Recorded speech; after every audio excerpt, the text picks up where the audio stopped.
Lili by Martin Sanders Whiteley. Chapter 9. Nightmares, Waking and Sleeping. We arrived in the village that same evening.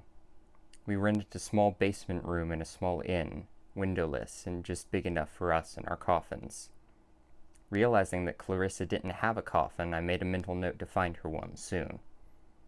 While the innkeeper was initially curious about our boxes, us renting the basement room, and us in general, he was less so after Mina talked to him for a moment.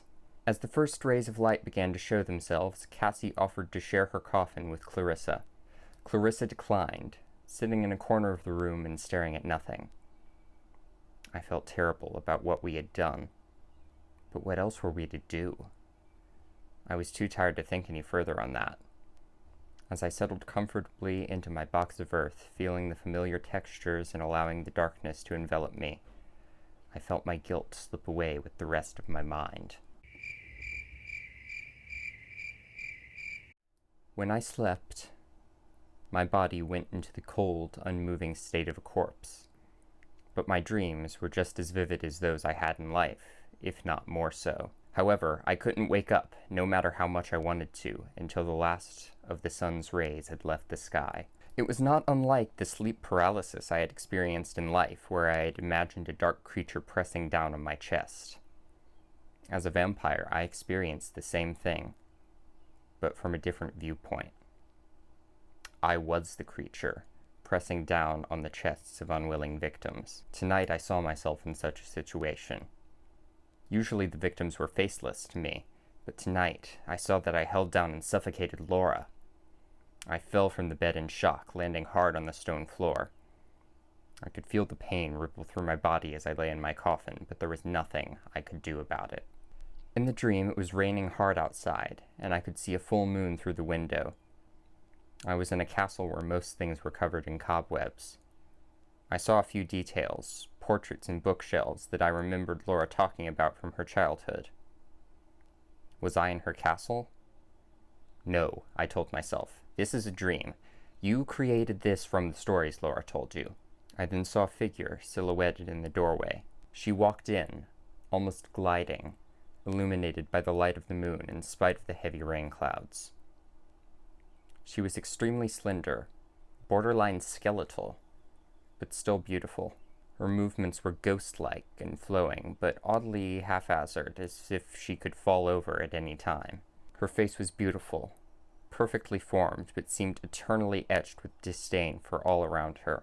Her eyes were large and dark, and they seemed as though you could drown in them, or something vile might pour out of their sockets. Her hair was long, thick and vibrant, a golden brown color.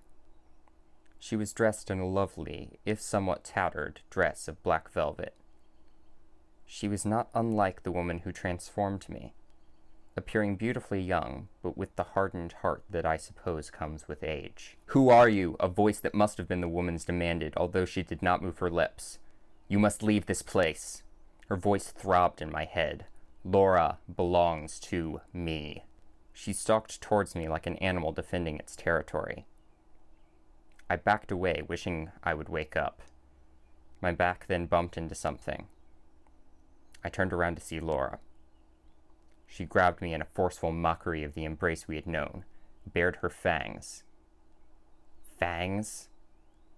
and bit into my neck.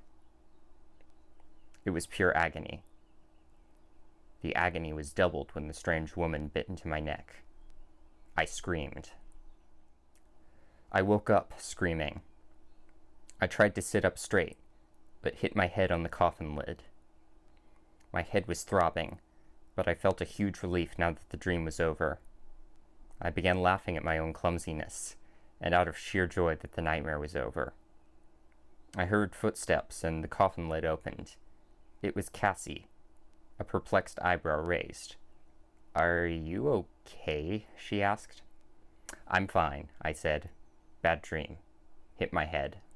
When the five of us entered the main room of the inn, we saw several people crowded around something at the door. As we got closer, I realized that it was the body of a man, skin drained of color, and 2 very familiar marks in his neck. I looked over at the others. They turned to me, clearly just as confused. None of them had done this. As I pondered what could have happened, my eyes drifted to the mountains that were visible through the window by the door. My gaze landed on a castle that I hadn't seen before. My mind drifted back to my nightmare. Laura?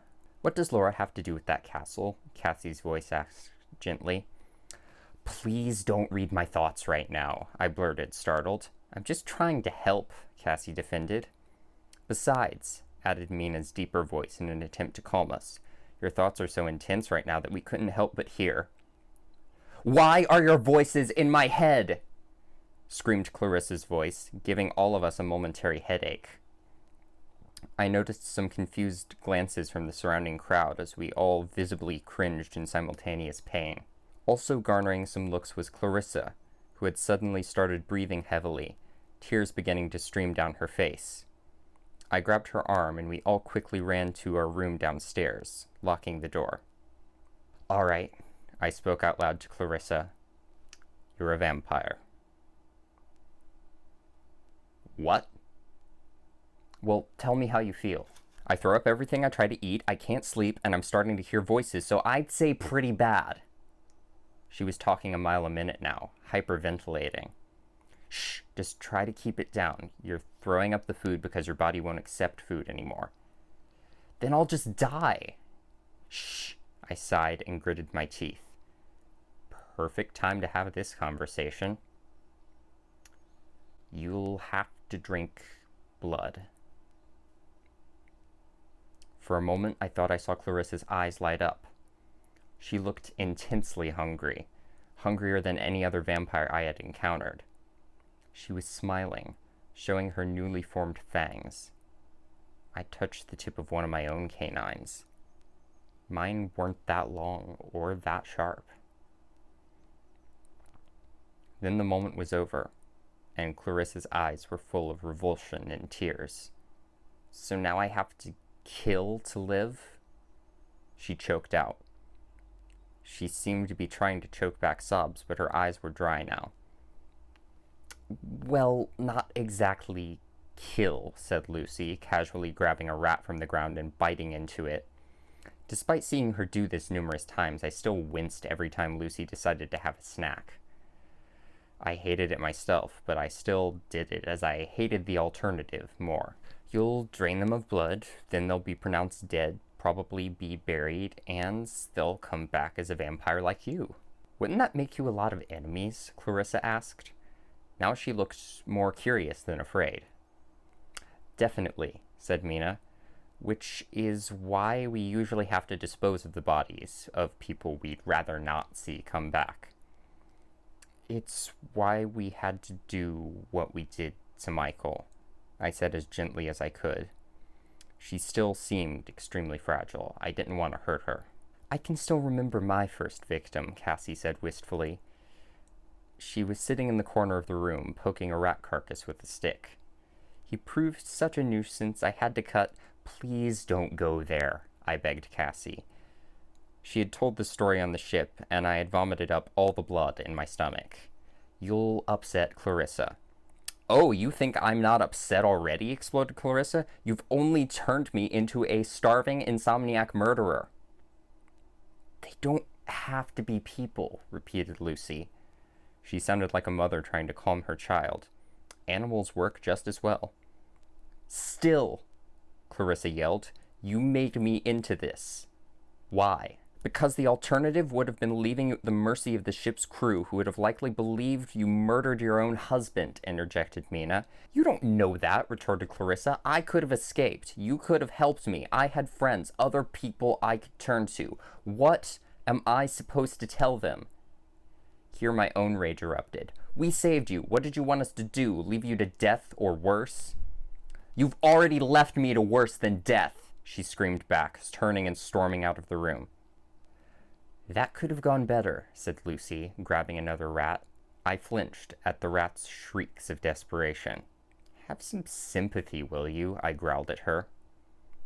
We heard Clarissa scream and a hissing sound like steam. We all rushed upstairs to find the entire room staring at Clarissa, who had blood streaming down her face, and a horrific burn mark on her forehead. Near her feet was a bit of wolfsbane. I had read about the effect wolfsbane had on vampires, but I had never seen it myself. The living tend to attribute this to some godly or supernatural force that repels the undead. We don't know if this is true. We don't know if heaven or hell exist. If we're lucky, we'll never end up either place. Wolfbane just burns. It's like an allergy. The cross, on the other hand, does repel us by a supernatural force, but it has nothing to do with Christ. He's an immortal. Like us, after a fashion. The magic of the cross dates back before the crucifixion. Simply put, it's a symbol of the definite end. Nothing repels an immortal more. Funny, you'd think what Jesus did might have changed that. The innkeeper must have put wolfsbane over the door as a ward against our kind. Our cover was blown. I will spare you the long and torturous details of what happened next, but suffice to say that the room was a bloodbath. I hated it, but we could leave no witnesses, living or undead. We burned the building down.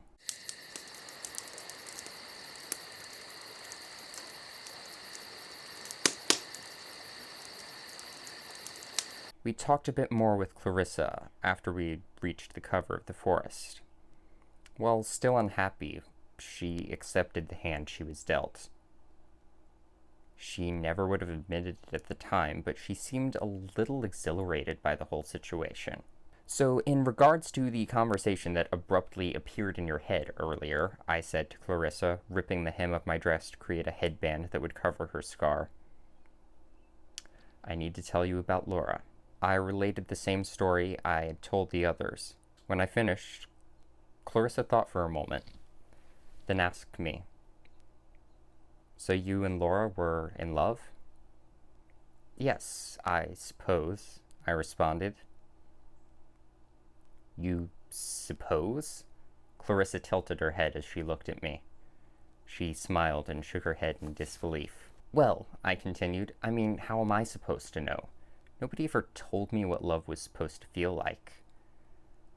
My parents always told me I would know it when I felt it.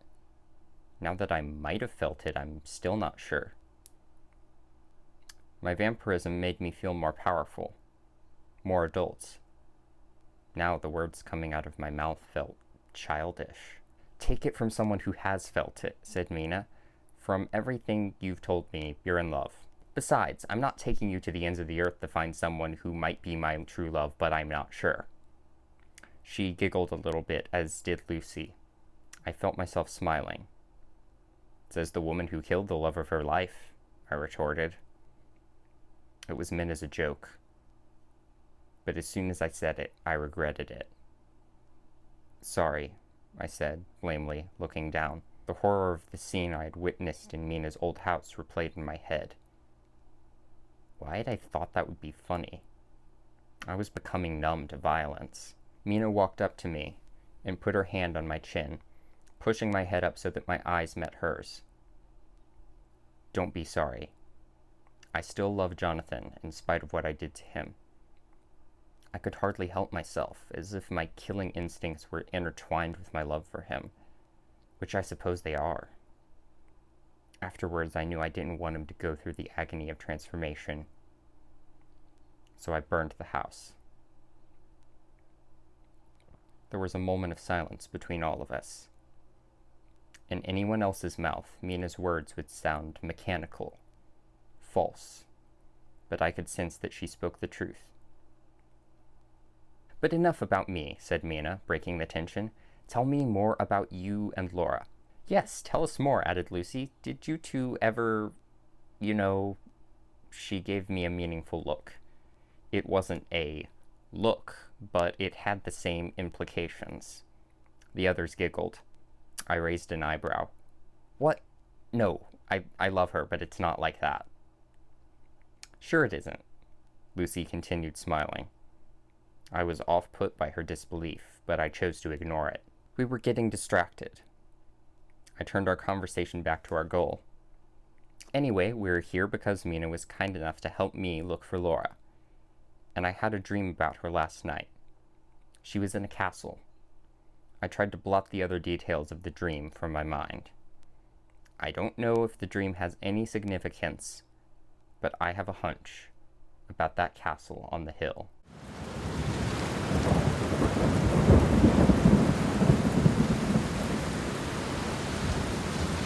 Chapter 10. In a castle, all rest. Moon rises, night kills. As we approached the castle, it became clear that no one had lived there in a long time. Everything was some shade of gray, except for the faded colors of a few banners. We entered the courtyard, covered in dust and cobwebs. In the center of the courtyard was a large stone coffin. The others ran towards the coffin as if they meant to open it. "Wait," I shouted. "Laura may be in there. But there's somewhere else I want to go first." We walked up a spiral staircase, as gray and cobweb-ridden as the rest of the castle. The staircase snaked around one of the castle's towers. I didn't know if these stairs led to the place I thought they did, and I didn't know what I'd do if they did. The stairs had no railing to hold on to, so we had to be especially careful not to fall. At some point, we found a huge spiderweb obstructing our path. Clarissa, Cassie, and I were towards the front of the pack, and we braced for impact as we approached the sticky web. "Wait!" cried Mina from behind us. The three of us flattened ourselves against the wall as Mina and Lucy made their way to the front. "Watch this," grinned Lucy. Mina and Lucy then walked through the web. They waved at us from the other side of the silky structure, which was completely intact. Not a single strand was broken. At first I was startled, jarred by the sudden lapse in the logic I was used to. But this was tame compared to what I had already experienced. A childish excitement welled up inside me as I realized I was also capable of defying logic. The grin Mina and Lucy had been wearing spread to my face, then to the faces of Clarissa and Cassie. We ascended to the spot where Mina and Lucy stood, wearing smiles that were warm and affectionate, if a bit condescending. Their faces reminded me of my mother's face the first time I learned to walk, the earliest memory I have. It was as if the cobweb wasn't there. My childlike glee increased after I completed the task and looked behind me. I still sometimes walk through cobwebs for that simple thrill, the reminder of my supernature. I have also tried walking through walls and made decent progress, but I always stop before I make it all the way through. Walking through walls is extremely painful. We had reached the door of the room. It seemed out of place, a speck of brown wood in a sea of gray stone. Mina checked to see if the door was open. Finding it unlocked, she pushed it open with a slight creak. I was astonished to find the room exactly as I had seen it in my dream. As if to accentuate this fact, the moon came out from behind the clouds, and the moonlight streamed into the room from the window and open doorway. Mina turned to face me. "This is the room from your dream, isn't it?" Before I could respond, I heard a familiar voice from a dark corner of the room.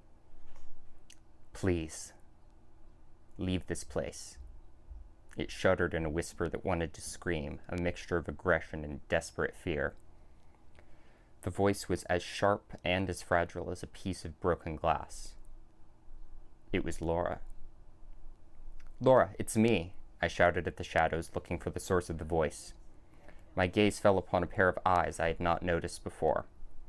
The rest of the figure was obscured in the shadows of the corner of the room, but the eyes gleamed with an unearthly glow in the moonlight.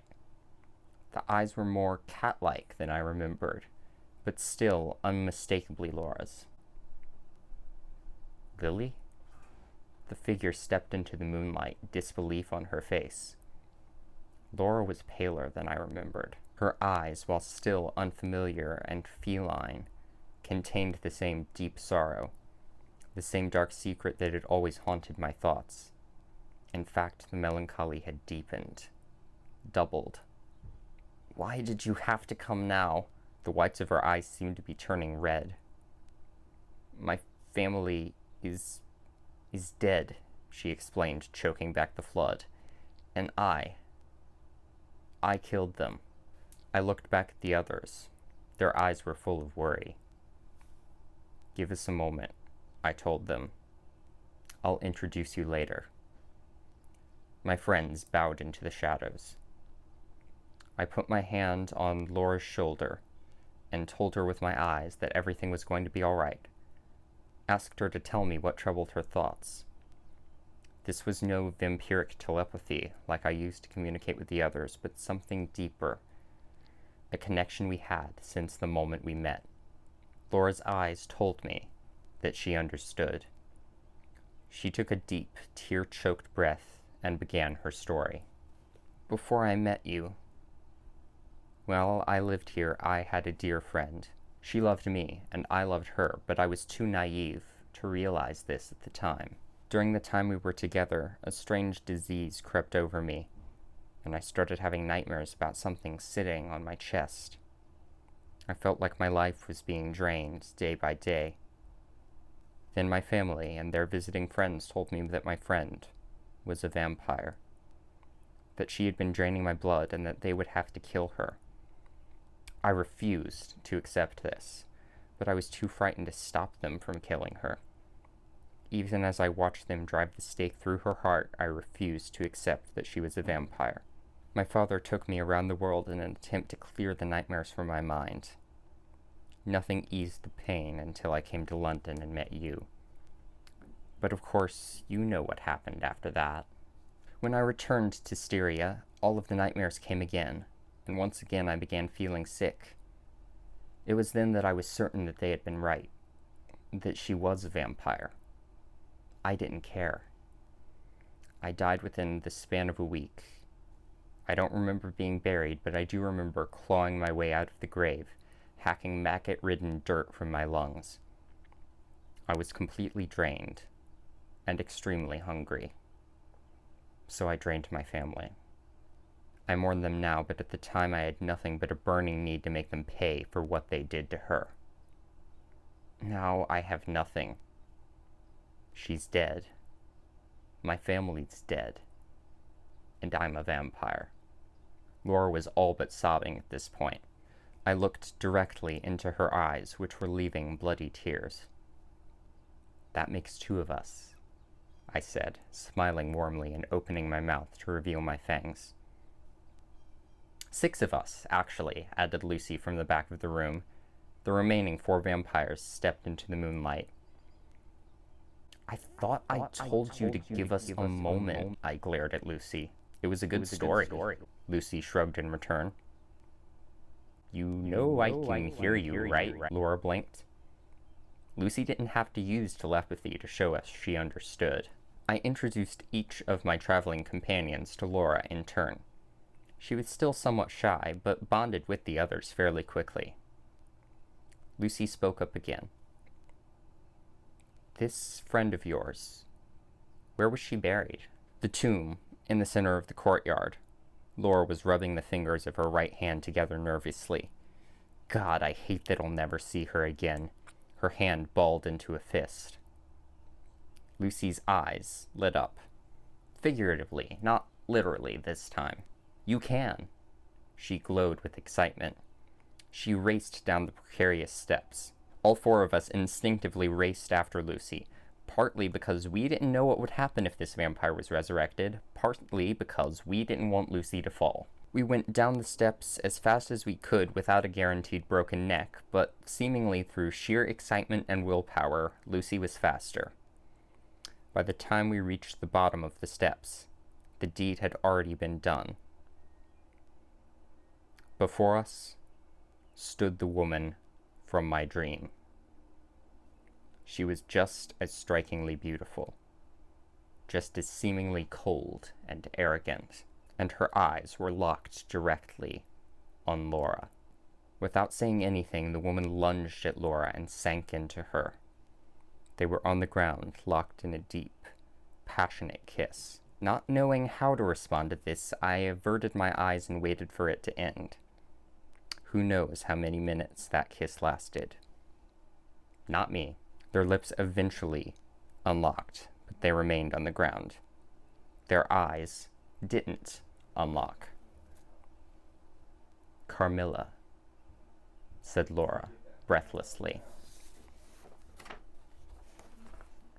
Laura, said Carmilla.